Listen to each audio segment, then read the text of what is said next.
Sadnúť. Volám sa Mária Drazdechová a som vaša nová triedna učiteľka.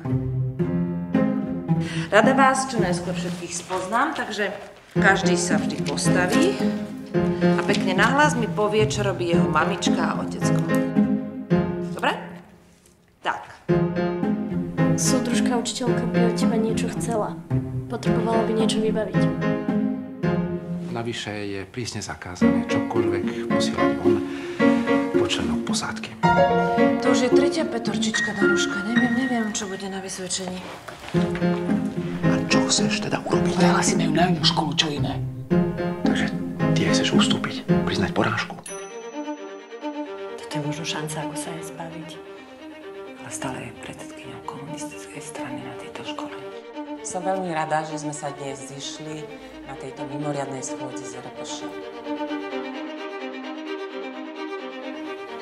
Naša dcéra dostávala zlé známky len preto, že ja, jej otec, som odmietol riskovať existenciu. No ste veď, čo je na tom zlé, keď si ľudia pomáhajú v núdzi? Nech si Helka pozrie potom to cvičenie.